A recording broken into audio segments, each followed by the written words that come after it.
Hola, buenas tardes a todos. Gracias por estar conectados.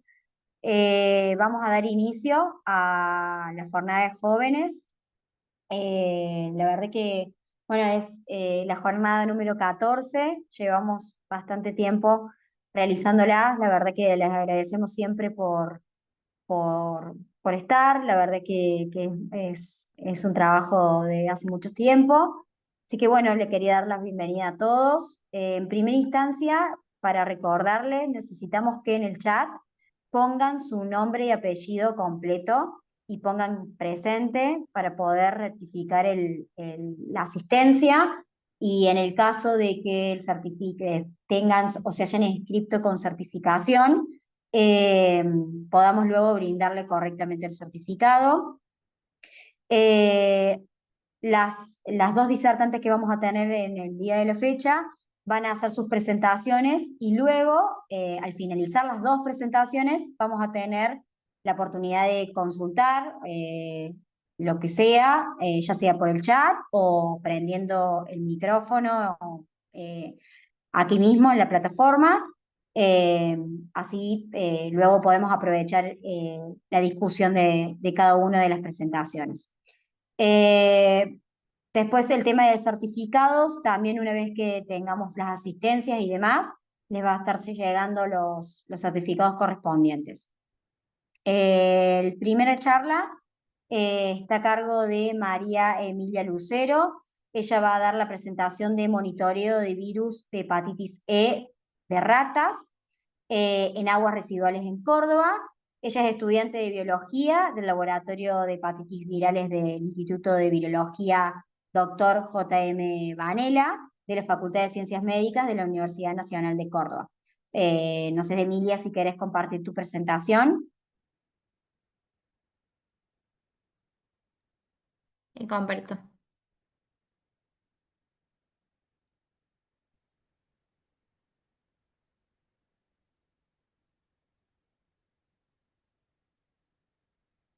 ¿Se ve? Sí, Emi, A ver, se ve. Sí, sí se se ve, ve Emi. Buenísimo. Perfecto. y se escucha bárbaro Sí. también. Bien. Bueno, Gracias. yo, como están comentando, soy estudiante de biología y estoy realizando mi tesina en el laboratorio de hepatitis virales y se titula Monitoreo del virus de la hepatitis E de rata, Rocaepevirus rati, en aguas residuales de Córdoba. Mis directoras son Belén Pisano y Viviana Re. Bueno, a modo introductorio, comentarles un poco la clasificación de la familia de los epivirus. Se clasifican en dos grandes subfamilias. Uno son los parepevirus, que tienen como hospedador definitivo las truchas, y los ortoepivirus, que se clasifican en cuatro géneros. Los aviepevirus, con hospedador definitivo a las aves, los quiroepevirus, con hospedador a los murciélagos, y paslepevirus, que se clasifica en ocho genotipos. El genotipo 1 y 2 tiene como hospedador el humano, el 3 al humano, a los cerdos. Uy, perdón, se me salió la presentación. No importa, Emi, volvela. O sea, por lo menos nosotros lo Acá. tenemos Acá se ve pantallado. Se ve por bárbaro. lo menos. Bueno. Bien, bien, bien. Al humano, cerdo, jabalí. El 4 al humano, cerdo, jabalí. El 5 y el 6 al jabalí. El 7 y los 8 relacionados a los camellos. Bueno, cabe destacar que el genotipo el 3, el 4 y el 7 son virus zoonóticos y que, bueno, van a afectar a los humanos. Por otro lado, el otro género es Rocaepevirus, el cual tiene dos genotipos, C1 y C2. C1 afecta a las ratas y musarañas y el C2 a los hurones. Bueno, este es como una representación más gráfica, un poco de lo que acabo de decir, y con sus respectivas distribuciones. Genotipo 1 se distribuye en Asia y África, el 2 África y México, el 3 tiene una distribución más mundial con más hospedadores, el 5 y el 6, el 7 y el 8 en Medio Oriente, y bueno, el 4 en China y sudeste de Asia. Bueno, para comentarles un poco, el virus es la hepatitis E de Palespevirus balayani. Este virus es pequeño, sin envoltura, tiene un genoma viral que es monocatérico con polaridad positiva y que tiene una longitud aproximadamente de 7.200 nucleótidos. Codifica para tres marcos de lecturas abiertos, que son estos ORF, el ORF1, que va a codificar para proteínas de replicación, el ORF2 para proteínas de la cápside y el 3 para proteínas involucradas en secreción de partículas. Bueno, según la Organización Mundial de la Salud, este virus es una de las principales causas de hepatitis aguda a nivel mundial, produciendo unas 20 millones de infecciones por año, de las cuales 3,3 millones son sintomáticas. Bueno, dado que por estudios que se han hecho, no solamente los miembros clásicos de la hepatitis E son patógenos para humanos, sino que se ha descubierto un nuevo epivirus, el cual es altamente divergente y que tiene origen en las ratas. Este virus es Rocaepivirus ratis, tiene la posibilidad de hacer zoonosis, lo cual lo hace patógeno para el humano, y como dije, produce hepatitis con evolución clínica que va desde hepatitis aguda a grave, llegando a ser mortal en aquellos pacientes con una enfermedad subyacente severa. En los casos documentados en humanos, han ocurrido en individuos inmunosuprimidos. Este virus, bueno, también es un virus desnudo con una longitud de 6.950 nucleótidos aproximadamente y bueno, se asocia principalmente en poblaciones de ratas, las cuales van a eliminar este agente por medio de las heces y las orinas cuando se infectan, produciendo contaminación ambiental. Un poco para comentarles los antecedentes en ratas. Este virus fue descubierto por primera vez en 2010 en ratas noruegas salvajes de Alemania a partir de muestras fecales y de hígado. Bueno, y después se fue descubriendo que está ampliamente distribuido en diferentes especies de roedores en todo el mundo, lo cual indica su amplia distribución. En cuanto a sus antecedentes en humanos, el primer caso fue detectado en 2018 en un paciente inmunodeprimido que había sufrido un trasplante de hígado en Hong Kong. Y posterior a este primer caso, bueno, se fueron detectando otras infecciones, otras en Hong Kong, Canadá, España, Francia. Bueno, esto un poco para mostrarle, después de que se detectó por primera vez en 2018 aquella infección, bueno, un poco las noticias que salieron y generaron una gran incertidumbre, tanto en la comunidad en general, sino también como en la comunidad eh, científica y sanitaria, hasta que, bueno, se lograron implementar técnicas moleculares pertinentes para la detección de este virus, y bueno, y para poder diferenciarlo del otro virus, del hepatitis E. Y acá abajo, en la tabla que les muestro a la derecha, bueno, muestra, digamos, resultados que se han recolectado hasta el 2020, el cual muestra esto, lo que decía, que Rocaepivirus rati puede causar tanto hepatitis aguda como crónica, tanto en inmunocompetentes, llegando a ser más severa en aquellos individuos que se encuentran comprometidos. Bueno, dado que las matrices ambientales cumplen un rol muy importante en lo que es el mantenimiento y la transmisión de los virus y las hepatitis E, consideramos que las aguas residuales son unas muestras importantes para evaluar y estudiar la circulación de este virus. Es por eso que utilizamos esta herramienta de epidemiología basada en aguas residuales, la cual nos sirve para detectar aquellos virus que se excretan por materia fecal en aguas residuales. Es útil para la vigilancia de patógenos, además, porque nos provee información acerca de los momentos, áreas de circulación, correlación con casos clínicos y variantes virales que haya en una población. Acá a continuación, estos tres trabajos, uno acá este es de Italia, sobre la vigilancia del virus en Italia 2023. Pues a la derecha es en España, esta correlación entre el virus de la hepatitis E de rata y el virus de la hepatitis E y con monitoreo con casos clínicos desde 2024 en España, y después el de acá abajo es en Suecia, en los cuales, bueno, estos trabajos utilizan estas herramientas de epidemiología y se ha visto como resultados que hay una alta tasa de detección de Rocaepivirus ratis en aguas residuales en Italia, con un casi 44%, en España 94% y en Suecia del 98%. Lo cual, bueno, esto pone en manifiesto su alta circulación en Europa y reafirma la utilidad de las aguas residuales para el monitoreo de estos agentes infecciosos como lo son los epivirus. Bueno, debido a todo esto que les vengo comentando, mi tesina, del monitoreo de este virus, planteamos el objetivo general, que es evaluar la circulación del virus hepatitis E de rata, Roquepevirus ratis, a través de su detección en aguas residuales de la ciudad de Córdoba. Y como objetivos específicos planteamos implementar una técnica RT-MinEsted-PCR para la detección genérica de los miembros de la familia de los epivirus, implementar también otra técnica RT-PCR en tiempo real con sonda específica para la detección del virus de la hepatitis E de rata, detectar y caracterizar molecularmente a Roquepevirus ratis en muestras de aguas residuales de la ciudad de Córdoba y realizar análisis filogenéticos pertinentes a partir de aquellas secuencias que se obtengan a fin de poder compararlas con otras previamente detectadas en otra parte del mundo. Bueno, un poco para llevar a cabo estos objetivos se estudiaron muestras que fueron recolectadas de manera semanalmente a partir de 2023 de la planta de tratamiento de Bajo Grande, la cual se ubica al este de la ciudad de Córdoba, saliendo del anillo de circunvalación, que recoge aproximadamente el 50% de todas las aguas residuales de la ciudad.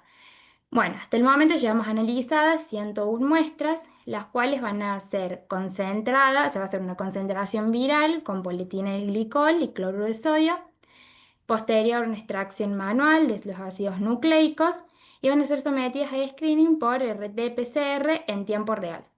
Aquellos resultados que sean positivos van a ser sometidos a una segunda amplificación por una RT-MinEsted-PCR convencional, que es esta para la familia de los epivirus, buscando un fragmento de 338 pares de bases correspondiente al ORF1. Los resultados positivos van a ser secuenciados por métodos de Sanger y su posterior análisis filogenético. Bueno, hasta el momento los resultados parciales se logró poner a punto y optimizar las técnicas, la RT-MinEsted-PCR para la detección genérica, como así también la PCR en tiempo real con la sonda para la detección de Roquepevirus. Por otro lado, como les comentaba, se analizaron hasta el momento 101 muestras por medio de PCR real-time, de las cuales 69 resultados fueron positivos, es decir, un 68,32% de positividad. Por otro lado, se logró amplificar por RT-MinEsted PCR y luego secuenciar por método de Sanger 3 muestras. La 1966, correspondiente al año 2023, la 2, que es del 2024, y la 54 de 2024 también. Bueno, luego se le hizo el análisis filogenético y se confirmó la identidad de estas secuencias como Roquepevirus ratis genotipo C1. Este es el árbol, el cual fue construido usando a Pales-P. baleayani como outgroup, genotipo 1 y genotipo 3, y después se agregaron secuencias de Roquepevirus genotipo C1, que es la que afecta a ratas y musarañas, genotipo C2 de los hurones, y el genotipo C3 y C4, que son genotipos putativos. Bueno, y como resultado pudimos ver que nuestras muestras, que son estas acá arriba, 54, la 2 y la 1966, vemos que agrupa dentro del grupo de genotipo C1, lo cual, bueno, tiene una gran relación y además de que asocia con aguas residuales de Italia, ahí muy estrechamente. Así que bueno, muchas gracias.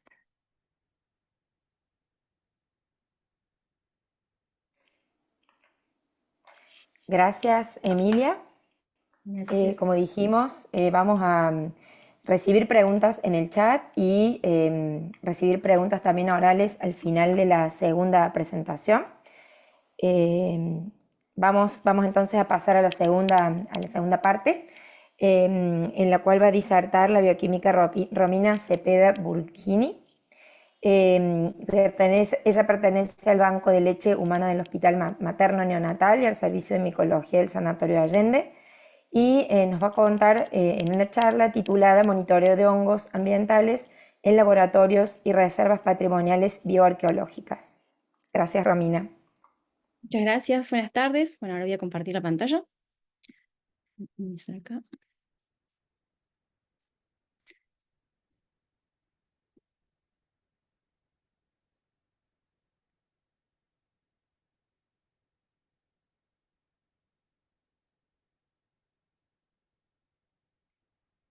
¿Ahí se ve correctamente?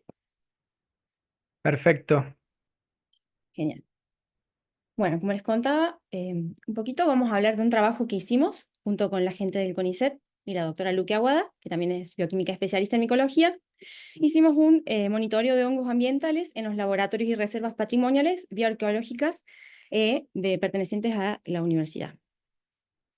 En este trabajo teníamos dos objetivos principales, que eran monitorear la presencia de hongos ambientales en los laboratorios de bioarqueología y de biología molecular, a los laboratorios correspondientes al Reserva Patrimonial, dependiente del Instituto de Antropología de Córdoba, Consejo Nacional de Investigaciones Científicas y Técnicas, que lo vamos a empezar a nombrar como IDACOR, al Museo de Antropología, que pertenece a la Facultad de Filosofía y Humanidades de la Universidad Nacional de Córdoba, que a ese museo ahora lo vamos a empezar a nombrar como RPMA, y al Centro de Investigaciones del Patrimonio Arqueológico de Córdoba, que lo vamos a reconocer por las siglas CIPAC a partir de ahora, ¿sí?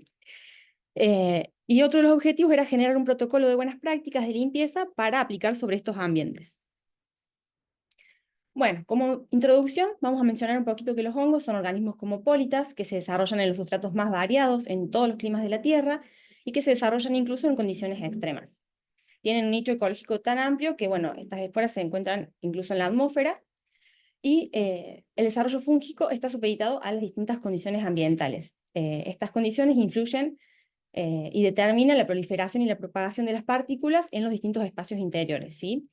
Las condiciones que van a afectar ese desarrollo son la humedad relativa, la temperatura, la precipitación, las inversiones térmicas, la contaminación, la disponibilidad de un sustrato adecuado y las actividades humanas. Los elementos que promueven la contaminación de estos aires son los alimentos, las plantas, las flores, los polvos, maderas, textiles, las alfombras, cortinas, la madera y el mobiliario en mal estado.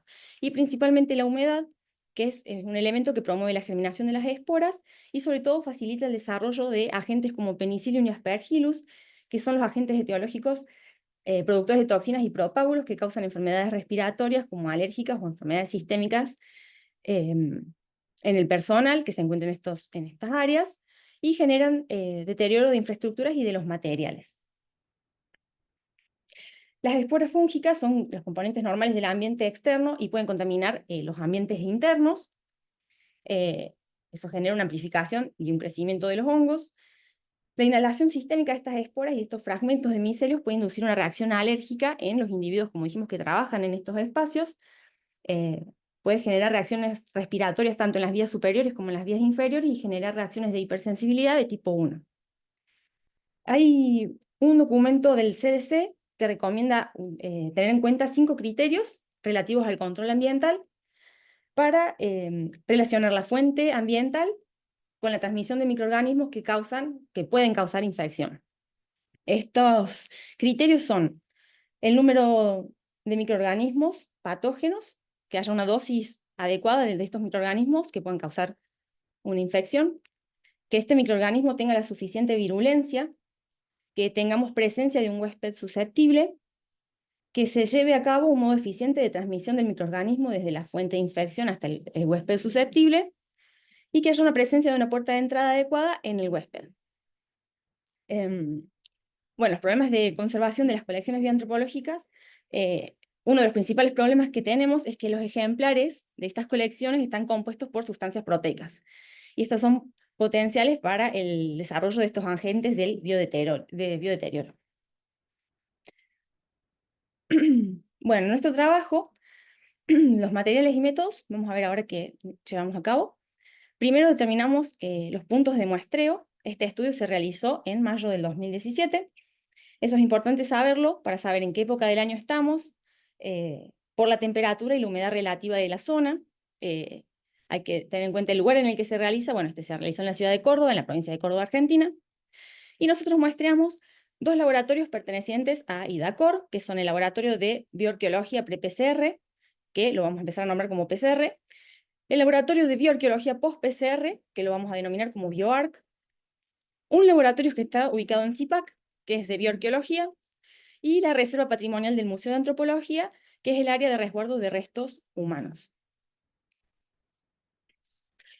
Bueno, ¿qué tareas se realizan en estos lugares? Para que tengamos una idea.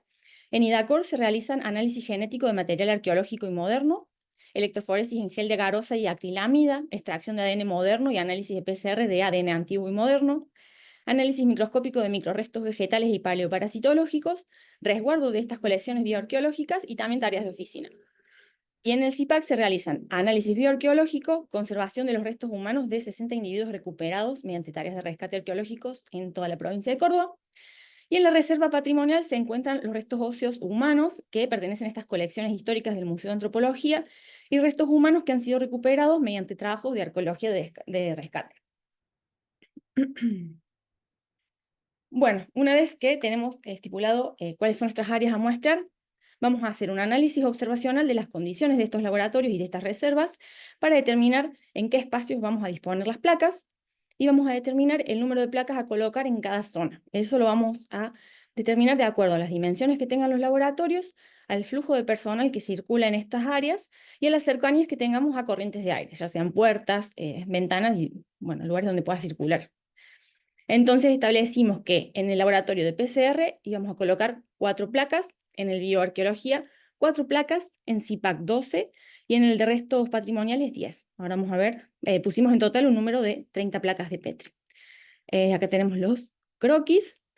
Este es el laboratorio de BioArc. Ahí tenemos el croquis con la puerta de ingreso y donde dispusimos las placas, que fue sobre las mesas de trabajo y sobre un escritorio.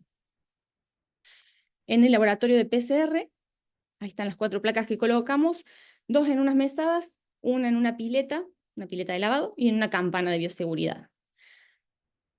En el Museo de Restos, el de los restos, pusimos un total de 10 placas. Están en los estantes, sobre los estantes, estos que pueden ver en las fotografías.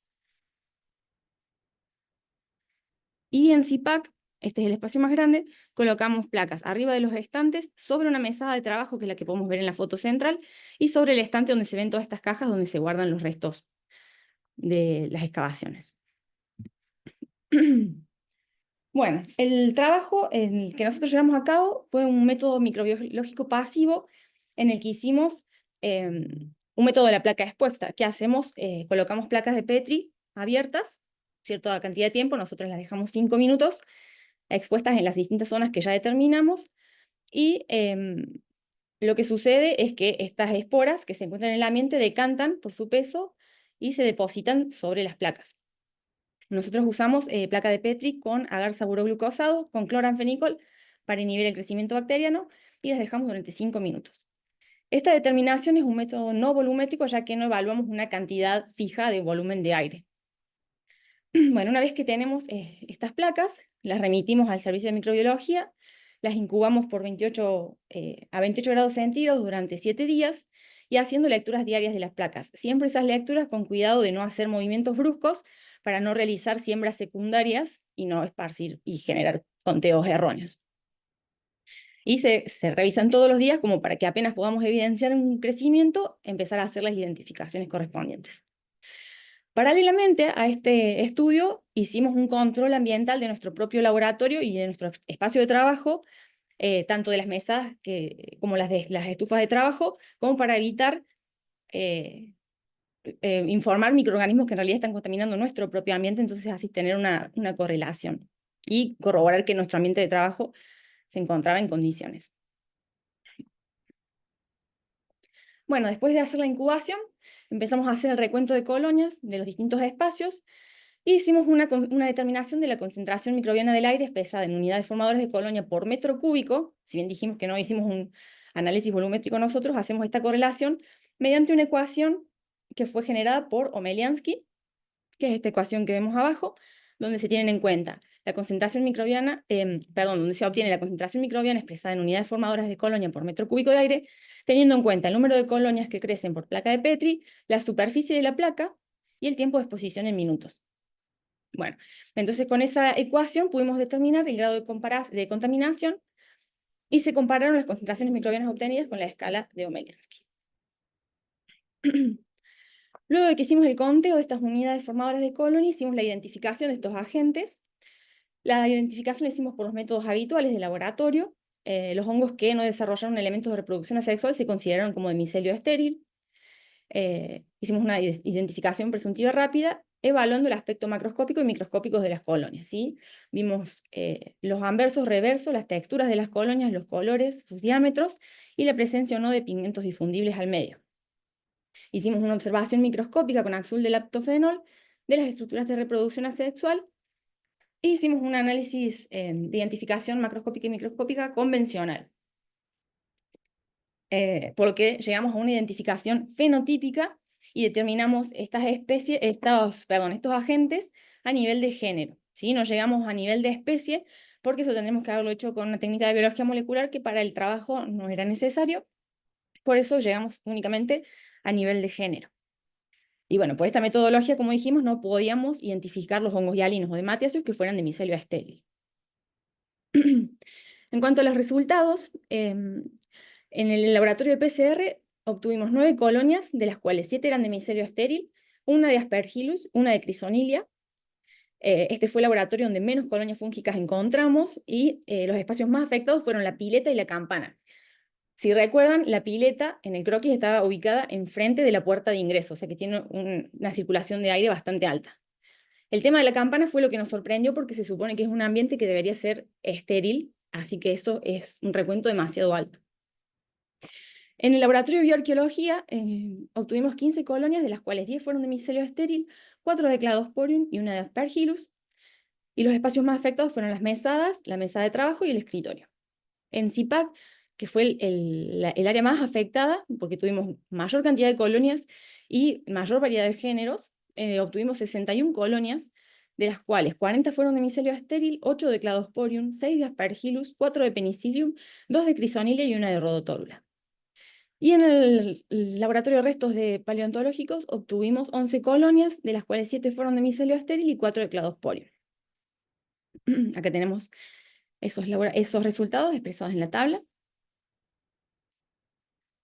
Y bueno, de este estudio obtuvimos que se recuperaron 56 cepas de la exposición de esas 30 placas pertenecientes a 4 géneros diferentes, dentro de los cuales teníamos levaduras y hongos de micelios estériles. A partir de estos resultados, aplicamos la ecuación de Meliansky y obtuvimos las siguientes concentraciones fúngicas. En el laboratorio de PCR obtuvimos 1.395 unidades formadoras de colonia por metro cúbico de aire. En bioarqueología, 2.325 unidades formadoras de colonia. En CIPAC, 9.455, ese fue el número más alto. Y en el RPMA, 1.705. Acá vemos en una gráfica los distintos géneros que fuimos obteniendo en los distintos laboratorios. Como podemos observar, bueno, en todos los laboratorios obtuvimos agentes que no fructificaron, o sea, de micelio estéril. Después, Cladosporium, casi en todos, y Aspergillus. Estas son imágenes de los exámenes directos del microscopio. En el A podemos ver una fotografía de Aspergillus, en B un Penicillium, en C un Cladosporium. En el D vemos una foto de esta Crisonilia, es como una colonia bien algodonosa, y en el E una foto de la macroscopía de Rhodotórula, que son levaduras rosadas medio anaranjadas. Bueno, en cuanto a las discusiones, tenemos que las plagas entomológicas y microbiológicas constituyen una de las mayores amenazas en los museos y en las reservas patrimoniales, y que en estos últimos años, si bien aumentó el estudio de la bioseguridad en estos espacios, todavía sigue habiendo escasos trabajos que abordan los riesgos que estos agentes pueden generar a la salud de los profesionales y sobre todo a las colecciones de estos restos humanos. Si bien se han realizado trabajos anteriormente, la mayoría abordan el efecto de la entomofauna y de hongos sobre deterioros textiles, herbarios o reservas de restos humanos momificados o archivos, ¿sí? Este trabajo lo que nos permitió fue detectar la presencia de hongos en todos los ambientes muestrados en distintas frecuencias y en la cantidad de colonias. Lo que observamos fue que se obtuvo crecimiento en todos los sectores, se obtuvo una concentración más elevada en el interior del espacio CIPAC, donde predominaron los géneros Cladosporium, Aspergillus, Penicillium, Crisonilia y Rhodotórula, que en el resto de los laboratorios la concentración ambiental y microbiota han sido similares. A tener en cuenta es que la escala de Meliansky establece que valores mayores a 1.000 unidades formadoras de colonia por metro cúbico, este ambiente se clasifica como altamente contaminado. En nuestro caso, todos los ambientes han dado mayor a este valor, o sea que todos nuestros ambientes han sido determinados como altamente contaminados. Si bien no existe una norma internacional que establezca los límites para clasificar un ambiente interior como contaminado o no, la OMS plantea que por encima de 1000 unidades formadoras de colonia, estos ambientes se consideran contaminados, excepto en la cabina de flujo laminar, como les dije, dio un valor excesivamente alto para lo que se esperaba, ya que es un ambiente que se consideraría estéril y debería haber dado un valor mínimo de hasta 3 unidades formadoras de colonia por placa. Nuestro fue mucho mayor. Bueno, en cuanto a los géneros aislados, dijimos los principales, Cladosporium, Aspergillus, Penicillium, que estos son frecuentemente hallados en museos, en salas de exhibición, en reservas patrimoniales, asociados a restos humanos momificados generalmente. Son agentes de degradación de diversos tipos de materiales por su carga enzimática abundante. No es frecuente hallar Crisonilia o Rhodotólura, como a nosotros nos ocurrió en nuestro trabajo. Bueno, el grado de contaminación, como dijimos, no fue el esperado, esperábamos encontrar mucho menos, pero sí, coincide con los resultados reportados en otros ambientes interiores de archivos y bibliotecas. Otra cosa a tener en cuenta es que la detección de estos microorganismos requiere una revisión de las condiciones de limpieza y de los espacios de ventilación y de circulación de gente y de aire. Sí, tener en cuenta que la metodología que nosotros utilizamos para hacer este estudio es limitada, porque como dijimos, es un análisis no volumétrico y a su vez hicimos una identificación hasta género, pero bueno, para el presente trabajo era más que suficiente. Lo que explica que el método que utilizamos es no cualitativo, no cuantitativo en realidad. Las placas con medio cultivo son expuestas al ambiente y los organismos son colectados por precipitación. Tener en cuenta que la recolección de estos microorganismos se afectan por el tamaño y la forma de la partícula. Entonces hay partículas que son más pesadas, que pueden caer más, más rápido o en mayor cantidad en estas placas, entonces ahí podemos tener un error. Bueno, tener en cuenta que este método de sedimentación en placa está estandarizado desde el 2004 para cuantificar la microbiota en los ambientes interiores de museos, archivos y bibliotecas, por lo que es un método que se puede utilizar tranquilamente. Y bueno, como conclusiones, fundamental importancia realizar los estudios que evalúen la calidad del aire y la existencia de estos agentes de biodeterioro, sobre todo en estos espacios.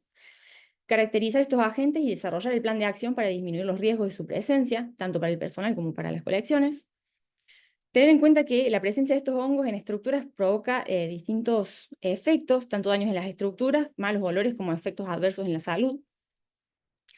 Tener en cuenta siempre de monitorear la humedad relativa y la temperatura de estos espacios, ya que humedad relativa mayor al 65% y temperatura mayor a 18 grados son las condiciones propicias para que estos hongos se reproduzcan.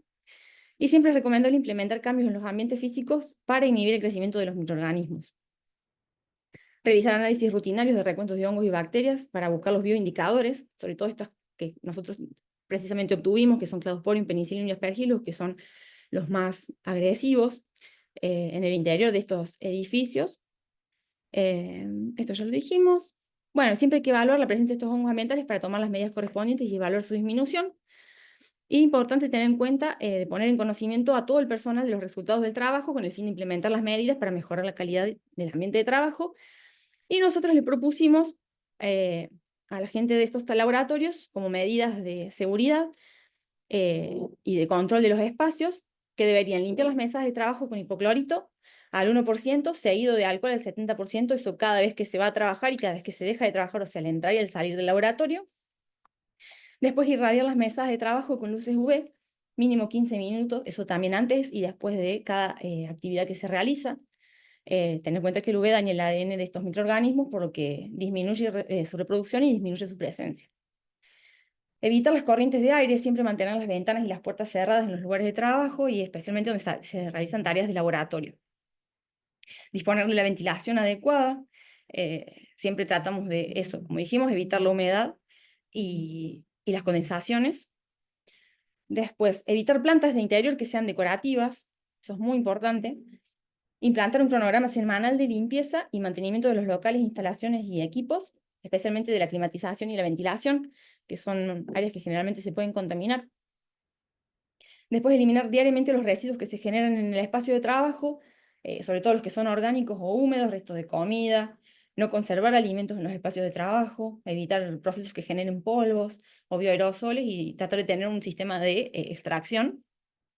Y bueno, siempre utilizar guantes descartables y descartarlos después de su uso, ya que se pueden transportar esporas de hongo de un espacio a otro. Muchas gracias.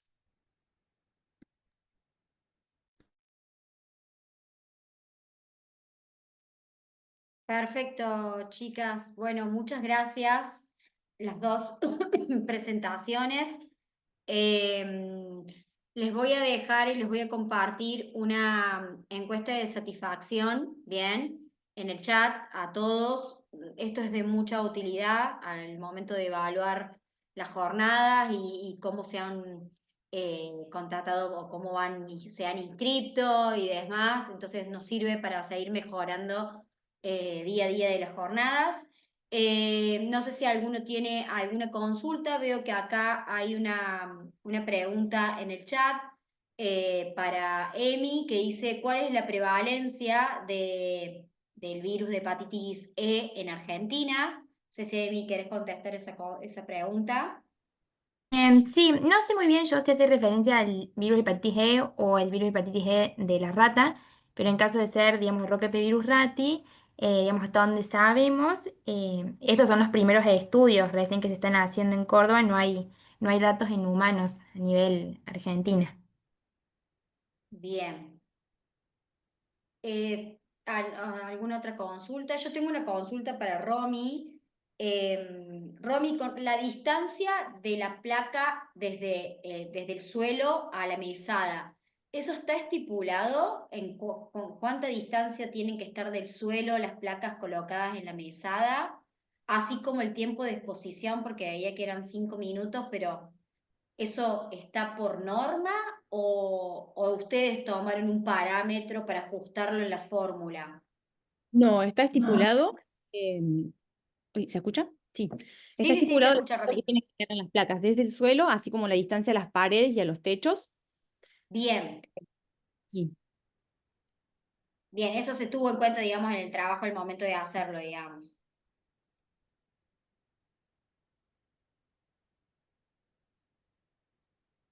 Ay, no escucho nada. No sé si estás Perdón. hablando, Romy. Sí, sí, no sé si se escuchó. Sí, se estipuló, está estipulado y sí se tuvo en cuenta a la hora de tenerlo, de hacer las mediciones.